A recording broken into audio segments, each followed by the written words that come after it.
ಪಕ್ಷ ಕಟ್ಟಲಿಕ್ಕೆ ಮುಂದಾಗಿದ್ದಾರೆ ಉಚ್ಚಾಟಿತ ನಾಯಕ ಬಸನಗೌಡ ಪಾಟೀಲ್ ಯತ್ನಾಳ್ ಅವರು. ಏನ್ ಮಾಡ್ತಾರೆ, ವಾಟ್ ನೆಕ್ಸ್ಟ್ ಯತ್ನಾಳ್ ಅವರು ಅನ್ನುವಂತ ಒಂದು ಪ್ರಶ್ನೆ ಇದೆ. ಆದ್ರೆ ನಿನ್ನೆ ಮಾತನಾಡುವಂತ ಸಂದರ್ಭದಲ್ಲಿ ಎಕ್ಸ್ಕ್ಲೂಸಿವ್ ಆಗಿ ನ್ಯೂಸ್ 18 ಜೊತೆ ಮಾತನಾಡ್ಬೇಕಾದ್ರೆ ಅವ್ರು ಹೇಳ್ತಾ ಇದ್ರು, ಇಲ್ಲ ನನ್ನನ್ನು ವಾಪಸ್ ಕರ್ಸ್ಕೊಳ್ತಾರೆ ಬಿಜೆಪಿಗೆ, ನೋಡ್ತಾ ಇರಿ ಮುಂದಿನ ದಿನಗಳಲ್ಲಿ ಆಗೋದೆಲ್ಲ ಒಳ್ಳೇದಕ್ಕೆ ಅನ್ನುವ ರೀತಿಯಲ್ಲಿ ಮಾತನಾಡ್ತಾ ಇದ್ದಂತ ಬಸನಗೌಡ ಪಾಟೀಲ್ ಯತ್ನಾಳ್ ಅವರು ಇವತ್ತು ಉಲ್ಟಾ ಹೊಡೆದಂತೆ ಕಾಣಿಸ್ತಾ ಇದೆ. ಹೊಸ ಪಕ್ಷವನ್ನ ಕಟ್ಟಲಿಕ್ಕೆ ಮುಂದಾದಂತೆ ಕಾಣಿಸ್ತಾ ಇರುವಂತದ್ದು. ಅವರೇ ಮಾತನಾಡಿದ್ದಾರೆ, ಹೊಸ ಪಕ್ಷ ಉದಯವಾಗಲಿದೆ ಅಂತ ವಿಜಯಪುರದಲ್ಲಿ ಶಾಸಕ ಯತ್ನಾಳ್ ಅವರು ಹೇಳಿಕೆಯನ್ನ ಕೊಟ್ಟಿದ್ದಾರೆ. ರಾಜ್ಯದಲ್ಲಿ ನನ್ನ ಬಗ್ಗೆ ಉತ್ತಮ ಅಭಿಪ್ರಾಯವಿದೆ, ಬೇರೆ ದೇಶದಿಂದಲೂ ಕೂಡ ಕನ್ನಡಿಗರು ಕರೆಯನ್ನ ಮಾಡಿದ್ರು, ಹೊಸ ಪಕ್ಷ ಮಾಡಿದ್ರೆ ಬೆಂಬಲ ನೀಡ್ತೇವೆ ಅಂತ ಹೇಳಿದ್ದಾರೆ ಅಂತ ಯತ್ನಾಳ್ ಅವರೇ ಹೇಳಿದ್ದಾರೆ. ಹಲವರು ಹೊಸ ಪಕ್ಷಕ್ಕೆ ದೇಣಿಗೆ ಕೊಡ್ಲಿಕ್ಕೆ ಮುಂದಾಗಿದ್ದಾರೆ. ಹೈಕಮಾಂಡ್ ವಿಜೇಂದ್ರ ಅಂದ್ರೆ ಅಧೋಗತಿ ಆಗುತ್ತೆ. ವಿಜಯಪುರದಲ್ಲಿ ಶಾಸಕ ಯತ್ನಾಳ್ ಅವರ ಹೇಳಿಕೆ ಇದು. ವಿಜಯಪುರದಲ್ಲಿ ಮಾತನಾಡಿದ್ರು ಯತ್ನಾಳ್ ಅವರು, ಹೊಸ ಪಕ್ಷ ಸ್ಥಾಪನೆ ಮಾಡ್ತೀವಿ ಅಂತ ಹೇಳಿದ್ದಾರೆ. ಎಲ್ಲೋ ಒಂದ್ ಕಡೆ ಹೊಸ ಪಕ್ಷ ಸ್ಥಾಪನೆ ಮಾಡಬಹುದು, ಬಿಕಾಸ್ ಅವ್ರನ್ನ ಕಾಂಗ್ರೆಸ್ಸಿಗೆ ಹೋದಂತ ಸಂದರ್ಭದಲ್ಲೂ ಕೂಡ ಕಾಂಗ್ರೆಸ್ನವರು ಸೇರಿಸ್ಕೊಳ್ಳೋದು ಡೌಟು. ಯಾಕೆಂದ್ರೆ ಕಟ್ಟರ್ ಹಿಂದುತ್ವವಾದಿ ಬಸನಗೌಡ ಪಾಟೀಲ್ ಯತ್ನಾಳ್ ಅವರು ಅವರ ಸಿದ್ಧಾಂತಕ್ಕೂ ಕಾಂಗ್ರೆಸ್ಗೂ ಸೆಟ್ ಆಗಲ್ಲ. ಇನ್ನು JDS ಜೊತೆ ಅಂತೂ ಹೋಗ್ಲಿಕ್ಕೆ ಸಾಧ್ಯ ಇಲ್ಲ, ಬಿಕಾಸ್ ಈಗಿರುವಂತ ಸನ್ನಿವೇಶಗಳನ್ನ ಗಮನಿಸಿದ್ರೆ, ಬಿಕಾಸ್ JDS ಬಿಜೆಪಿ ಜೊತೆ ಹೊಂದಾಣಿಕೆ ಮಾಡ್ಕೊಂಡಿರುವಂತಹ ಹಿನ್ನೆಲೆಯಲ್ಲಿ ಬಿಜೆಪಿಯಿಂದ ಉಚ್ಚಾಟಿತ ಆಗಿರುವಂತವ್ರನ್ನ ಅವ್ರು ಕರ್ಕೊಳ್ಳೋದಿಲ್ಲ. ಸೊ ಹೀಗಾಗಿ ಇರುವಂತ ಆಪ್ಷನ್ ಅಂದ್ರೆ ಅವರಿಗೆ ಹೊಸ ಪಕ್ಷವನ್ನ ಕಟ್ಟುವಂತ ಸಾಧ್ಯತೆ ಅಂತ ಹೇಳಲಾಗ್ತಾ ಇತ್ತು. ಆ ನಿರ್ಧಾರವನ್ನ ಕೈಗೊಂಡಂತೆ ಕಾಣಿಸ್ತಾ ಇದೆ. ವೆಯ್ಟ್ ಅಂಡ್ ಸಿ ಅನ್ನುವಂಥದ್ದಿಲ್ಲ. ಈಗ ಯತ್ನಾಳ್ ಅವರು ಹೊಸ ಪಕ್ಷನೇ ಕಟ್ಬಿಡೋಣ ಅಂತ ತೀರ್ಮಾನ ಮಾಡಿದಂತೆ ಕಾಣಿಸ್ತಾ ಇದೆ. ಒಂದು ಪಕ್ಷ ಕಟ್ಟಿ ಹಣ ನಾವು ಕೊಳ್ಳಕ್ಕೆ ರೆಡಿ ಇದೀವಿ. ನೀನೇ ನಾನು ಶನಿದೇವರ ಒಂದು ದೇವಸ್ಥಾನದಲ್ಲಿದ್ದಾಗ ಬೆಂಗಳೂರಿನವರೊಬ್ಬರು ಬಂದು, ಅವರು ಎಲ್ಲಿ ಅಂದ್ರೆ ಪ್ರಹ್ಲಾದ್ ಜೋಶಿ ಅವರು ಏನು ಅಪಾರ್ಟ್ಮೆಂಟ್ ಇದೆ ಬೆಂಗಳೂರಿನಲ್ಲಿ, ಅದರ ಪಕ್ಕದಲ್ಲಿ ಇರುವಂಥವ್ರು. ಅವ್ರು ಹೇಳಿದ್ರು, ಯತ್ನಾಡ್ರೆ ನೀವು ಒಂದು ಹೊಸ ಪಕ್ಷ ಕಟ್ಟ್ರಿ, ನಾನು ಮೊದಲನೇ 11 ಲಕ್ಷ ರೂಪಾಯಿ ನಿಮಗೆ ಪಕ್ಷ ಕಟ್ಟಲಿಕ್ಕೆ ಕೊಡ್ತೀನಿ ಅಂತ. ಹಿಂಗೆ ದೇಣಿಗೆಯಾಗಿ ಜನ ಕೊಡ್ಕೊಳ್ಳಿಕ್ಕೆ ತಯಾರಾಗ್ತಾ ಇದ್ದಾರೆ. ಜನರು ಬಿಟ್ಟು ನಾವು ಇರೋದಿಲ್ಲ. ನಮಗೆ ಇಲ್ಲಿ ಭವಿಷ್ಯ ಕಾಣಿಸ್ತಾ ಇಲ್ಲ. ಹಿಂದೂ ನಾಯಕರನ್ನ ಇವತ್ತು ಮೂಲಿ ಗುಂಪು ಮಾಡುವಂಥದ್ದೇನು ಕುತಂತ್ರ ಈ ಯಡಿಯೂರಪ್ಪ ಕುಟುಂಬ ಮಾಡ್ಲಕತ್ತದೆ. ಇದು ಜನಾಭಿಪ್ರಾಯ, ಹೊಸ ರಾಜಕೀಯ ಒಂದು ಹುಟ್ಟು ಆಗಲಿ ಕರ್ನಾಟಕದಲ್ಲಿ ಅಭಿಪ್ರಾಯ ಬಂದರೆ 100ಕ್ಕೆ 100 ನಾವು ಬರುವ ವಿಜಯದಶಮಿ ದಿವಸ ಹೊಸ ಒಂದು ರಾಜಕೀಯ ವ್ಯವಸ್ಥೆ ಕರ್ನಾಟಕದಲ್ಲಿ ನಾವು ಉದ್ಘಾಟನೆಯನ್ನು ಮಾಡ್ತೀವಿ. ಒಂದು ಇದ್ರ ಬಗ್ಗೆ ಮತ್ತಷ್ಟು ಮಾಹಿತಿಯನ್ನ ಕೊಡ್ತಾ ಹೋಗ್ತಾರೆ ನಮ್ಮ ವಿಜಯಪುರದ ಪ್ರತಿನಿಧಿ ಗುರುರಾಜ್ ನಮ್ಮ ಜೊತೆ ನೇರ ಸಂಪರ್ಕದಲ್ಲಿ ಜಾಯಿನ್ ಆಗಿದ್ದಾರೆ. ಗುರುರಾಜ್, ವಾಟ್ ನೆಕ್ಸ್ಟ್ ಅನ್ನುವಂತ ವಿಚಾರಕ್ಕೆ ಸಂಬಂಧಪಟ್ಟಂತೆ ಸಾಕಷ್ಟು ಕುತೂಹಲ ಇತ್ತು, ಯತ್ನಾಳ್ ಏನ್ ಮಾಡ್ಬೋದು ಅಂತ. ಆದ್ರೆ ನಿನ್ನೆ ಮಾತನಾಡ್ಬೇಕಾದ್ರೆ ನಾನು ಬಿಜೆಪಿ ವಾಪಸ್ ಬರ್ತೀನಿ, ಕರ್ಕೊಳ್ತಾರೆ ನನ್ನ, ಅವ್ರಿಗೆ ಬೇರೆ ಆಪ್ಷನ್ ಇಲ್ಲ ಅಂತ ಹೇಳ್ತಾ ಇದ್ರು. ಬಟ್ ಈಗ ಇವರೇ ಆಪ್ಷನ್ ಅನ್ನ ಹುಡ್ಕೊಂಡಿದ್ದಾರೆ, ಹೊಸ ಪಕ್ಷ ಅಂತ. ಹೊಸ ಪಕ್ಷಕ್ಕೆ ಯಾವ ರೀತಿಯಾಗಿ ಒಂದು ತಯಾರಿಯನ್ನ ಮಾಡ್ಕೊಂಡಿದ್ದಾರಂತೆ, ಅದಕ್ಕೆ ವೇದಿಕೆಯನ್ನ ಸಿದ್ಧಪಡಿಸಿಕೊಳ್ಳಲಾಗ್ತದೆ. ಇದು ಜಸ್ಟ್ ಬಿಜೆಪಿ ಅವ್ರನ್ನ ಎದುರಿಸ್ಲಿಕ್ಕೋಸ್ಕರ ಈ ಒಂದು ಮಾಹಿತಿಯನ್ನ ಬಿಟ್ಟಿರುವಂತದ್ದು, ಅಥವಾ ನಿಜಕ್ಕೂ ಹೊಸ ಪಕ್ಷ ಕಟ್ಟಲಿಕ್ಕೆ ಮುಂದಾಗಿದ್ದಾರಾ ಅಂತ? ಪ್ರತಿಯೊಬ್ಬ ಜನತೆ ಉಚ್ಚಾಟನೆ ಬಳಿಕ ಯತ್ನಾಳ್ ಅವರು ಮೊದಲ ಬಾರಿಗೆ ವಿಜಯಪುರಕ್ಕೆ ಆಗಮಿಸಿದ್ರು. ಸಿದ್ದೇಶ್ವರ ದೇವಸ್ಥಾನದಲ್ಲಿ ಹೋಮ ಹವನದ ಬಳಿಕ ಮಾಧ್ಯಮ ಪ್ರತಿನಿಧಿಗಳಿಗೆ ಮಾತನಾಡುವಾಗ, ಒಂದು ವೇಳೆ ಹಿಂದುತ್ವವನ್ನ ಬಿಜೆಪಿಯಲ್ಲಿ ಅದನ್ನ ಉಳಿಸ್ಲಿಕ್ಕೆ ಆಗದೆ ಇದ್ರೆ, ಅಂದ್ರೆ ರಾಜ್ಯದಲ್ಲಿ ನಡೆದಂತಹ ಹಿಂದೂಗಳ ಮೇಲೆ ನಡೆದಂತಹ ದೌರ್ಜನ್ಯ ಪ್ರಕರಣ ಆಗಿರ್ಬೋದು, ಗಲಾಭೆ ಪ್ರಕರಣಗಳಲ್ಲಿ ಯಾವ ರೀತಿ ಅನ್ಯಾಯ ಆಗಿದೆ, ಅದನ್ನ ಒಂದು ವೇಳೆ ವಿಜೇಂದ್ರ ಆಗಿರ್ಬೋದು, ಬೇರೆ ಬಿಜೆಪಿ ನಾಯಕರು ಅದನ್ನ ಉಳಿಸ್ಕೊಳ್ಳಕ್ಕೆ ಮುಂದಾಗದಿದ್ರೆ, ಅಥವಾ ಹಿಂದೂಗಳ ಪರವಾಗಿ ಏನಾದ್ರು ಹೋರಾಟ ಮಾಡದೇ ಇದ್ರೆ, ನಾನು ಹೊಸ ಪಕ್ಷವನ್ನ ರಚನೆ ಮಾಡ್ತೀನಿ ಅಂತ ಹೇಳಿ ಈ ಮೂಲಕ ಅಧಿಕೃತವಾಗಿ ಅವ್ರು ಹೇಳಿರ್ತದ್ದು. ನಿನ್ನೆ ಅಷ್ಟೇ ಅವರು ನಾನು ಬಿಜೆಪಿಯನ್ನ ಬಿಡಲ್ಲ ಅಂತ ಹೇಳಿದ್ರು, ಇವತ್ತು ಸಹಿತ ಬಿಜೆಪಿ ಬಿಡಲ್ಲ ಅಂತ ಆರಂಭದಲ್ಲಿ ಹೇಳಿದ್ರು. ಆದ್ರೆ ಹಿಂದೂಗಳ ವಿಚಾರ ಬಂದಾಗ ನಾನು ಬೇರೆ ಪಕ್ಷ ಕಟ್ತೀನಿ ಅಂತ ಹೇಳಿ ಅದರಲ್ಲೂ ಒಂದು ದಿನಾಂಕವನ್ನು ನಿಗದಿ ಮಾಡಿದರೆ ಬರುವ ವಿಜಯದಶಮಿ ದಿನ ಹೊಸ ಪಕ್ಷದ ರಾಜ್ಯದಲ್ಲಿ ಉದಯ ಆಗುತ್ತೆ ಅಂತ ಹೇಳಿ. ಹಾಗಾಗಿ ಅದ್ರ ಬಗ್ಗೆ ಈಗ ರಾಜ್ಯದ ಸಂಚಾರವನ್ನ ಮಾಡಿ, ಅಂದ್ರೆ ನಾಳೆಯಿಂದಾನೇ ಸಂಚಾರ ಮಾಡ್ಕೊಂಡು ಅಭಿಪ್ರಾಯವನ್ನ ಸಂಗ್ರಹಣೆ ಮಾಡ್ತಾರೆ, ನನ್ನ ಪಕ್ಷ ಸಂಘಟನೆ ಮಾಡ್ಬೇಕಾ ಮಾಡಬಾರ್ದು ಅನ್ನೋದ್ರ ಬಗ್ಗೆ. ಮತ್ತೆ ಅದಕ್ಕೆ ಸೋರ್ಸ್ಗಳು ಸಹಿತ ಬೇಕಾಗುತ್ತೆ. ಹಾಗಾಗಿ ಈಗಲೇ ಸೋರ್ಸ್ಗಳಿಗೆ ಸಹಿತ ಬೇರೆ ಬೇರೆ ದೇಶಗಳಿಂದ ಆಗಿರ್ಬೋದು, ಮತ್ತೆ ಬೇರೆ ಬೇರೆ ಪಕ್ಷದ ಮುಖಂಡರು ಅಥವಾ ಯಾರು ಪಕ್ಷಕ್ಕೆ ಅಸಮಾಧಾನ ಇದ್ದಾರೆ ಅಂತವ್ರನ್ನ ಟಾರ್ಗೆಟ್ ಮಾಡ್ಕೊಂಡು ಅವರು ಪಕ್ಷದ ದೇಣಿಗೆಯನ್ನು ಸಹಿತ ಸಂಗ್ರಹ ಮಾಡೋದಕ್ಕೆ ಈಗ ಮುಂದಾಗಿರುವಂತದ್ದು. ಅದರ ಮುಂದುವರಿದ ಭಾಗವಾಗಿ ಅವರು ರಾಜ್ಯದಲ್ಲಿ ಸಂಚಾರವನ್ನು ಮಾಡಿಕೊಂಡು ಜನರ ಅಭಿಪ್ರಾಯವನ್ನು ಸಂಗ್ರಹಣೆ ಮಾಡಿಕೊಂಡು, ಒಂದು ವೇಳೆ ಹೊಸ ಪಕ್ಷ ಬೇಕು ಅಂತ ಹೇಳಿ ಹೇಗೆ ಮಹಾರಾಷ್ಟ್ರದಲ್ಲಿ ಶಿವಸೇನೆ ಇದೆ, ಆ ರೀತಿ ಹಿಂದುತ್ವಕ್ಕಾಗಿ ಒಂದು ಪಕ್ಷ ಬೇಕೆ ಅನ್ನೋದಾದ್ರೆ ಅದನ್ನ ನಾನು ಕಟ್ಟೋದಕ್ಕೆ ರೆಡಿ ಆಗಿದ್ದೇನೆ, ಅದಕ್ಕೆ ವಿಜಯದಶಮಿ ದಿನ ಸಹಿತ ಆರಂಭವಾಗುತ್ತೆ ಅಂತ ಹೇಳಿಕೆ ನೀಡಿದ್ದಾರೆ.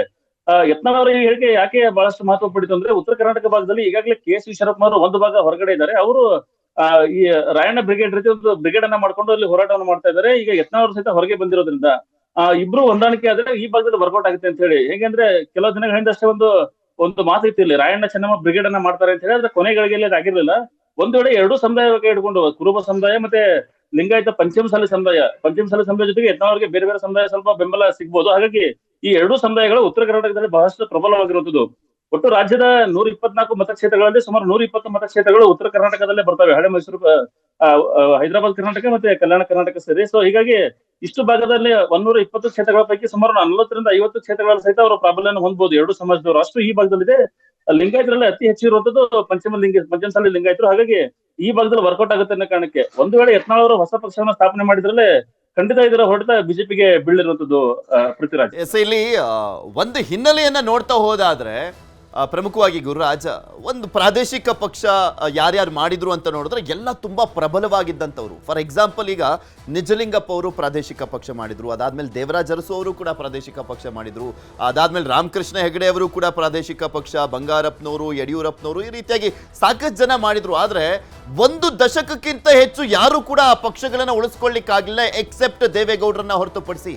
ಒಂದು ಚುನಾವಣೆ ಆದ ನಂತರ ಮತ್ತೊಂದು ಚುನಾವಣೆಗೆ ಆ ಪಕ್ಷಗಳೇ ಇರಲಿಲ್ಲ.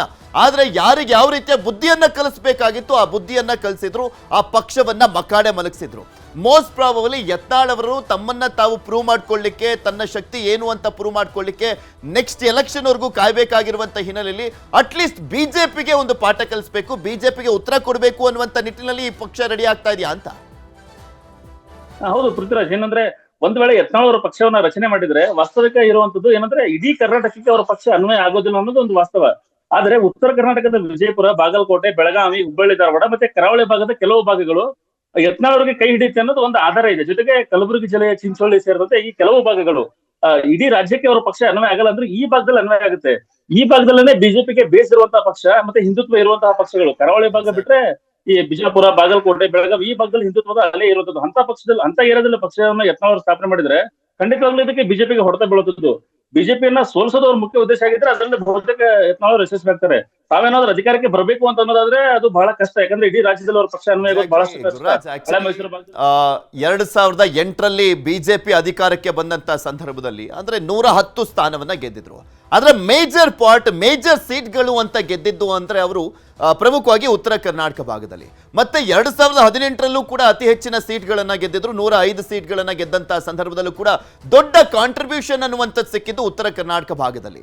ಸೊ ಈಗ ಅಲ್ಲಿ ಗೆಲ್ತಾ ಇದ್ದಂತ ಒಂದು ವೋಟ್ ಮಾರ್ಜಿನ್ 4ರಿಂದ 5 ಸಾವಿರ. ಅಕಸ್ಮಾತ್ ಇವರೇನು ದೊಡ್ಡ ಮಟ್ಟದಲ್ಲಿ ಬದಲಾವಣೆ ತರದೆ ಹೋದ್ರು 40-50 ಸಾವಿರ ಗೆಲ್ಲಲಿಕ್ಕೆ ಅಂದ್ರೆ ಗೆಲ್ಲುವಂತ ಒಂದು ಸಾಮರ್ಥ್ಯ ಇರುವಂತ ಕ್ಯಾಂಡಿಡೇಟ್ ಸಿಗದೆ ಇದ್ರು ಕೂಡ 3ರಿಂದ 4 ಸಾವಿರ ವೋಟ್ ಡ್ಯಾಮೇಜ್ ಮಾಡಿದ್ರು ಕೂಡ ಬಿಜೆಪಿ ಸೋಲುವಂತ ಸಾಧ್ಯತೆ ಇರುತ್ತೆ. ಹಿಂದುತ್ವ ಮತಗಳು ಕೈ ಬಿಟ್ರೆ ಬಿಜೆಪಿ ಸೋಲುವಂತ ಸಾಧ್ಯತೆ ಇದೆ. ಸೊ ಹೀಗಾಗಿ ಬಿಜೆಪಿಗೆ ಯಾವ ರೀತಿಯ ಥ್ರೆಟ್ ಇದು ಅಂತ.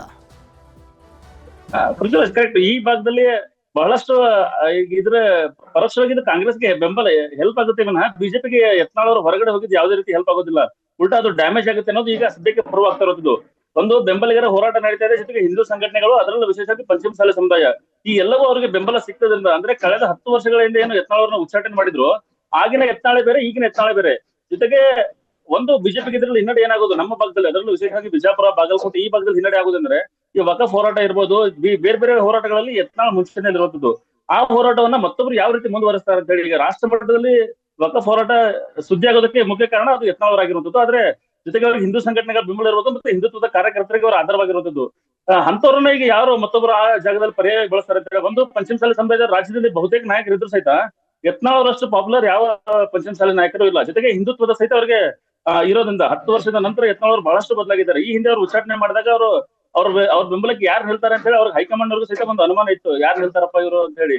ಆದ್ರೆ ಈಗ ಅವ್ರಿಗೆ ಹೈಕಮಾಂಡ್ ಒಂದು ಮನವರಿಕೆ ಇರುವಂತದ್ದು ಹಿಂದುತ್ವದ ನಿಲ್ತಾರೆ, ಪಂಚಮಸಾಲಿ ಸಮುದಾಯದವ್ರು ನಿಲ್ತಾರೆ, ಲಿಂಗಾಯತರು ನಿಲ್ತಾರೆ ಅನ್ನೋ ಕಾರಣಕ್ಕೇನೆ ಈಗ ಇವ್ರೇನಾದ್ರು ಹೊಸ ಪಕ್ಷ ಮಾಡಿದ್ರೆ ನಮ್ಗೆ ಬಹಳಷ್ಟು ಸಮಸ್ಯೆ ಆಗುತ್ತೆ ಅನ್ನೋದು ಈಗ ಹೈಕಮಾಂಡ್ಗೆ ಮನವರಿಕೆ ಆಗುವಂತಹ ಪರಿಸ್ಥಿತಿ ಇರುವಂತದ್ದು. ಅದನ್ನೇ ಒಂದು ಯತ್ನಾಳ್ ಅವರು ಯುಟಿಲೈಸ್ ಮಾಡ್ಕೊಳ್ಳುವಂತ ಸಾಧ್ಯತೆ ಇರುವಂತದ್ದು ಪೃಥ್ವಿರಾಜ್.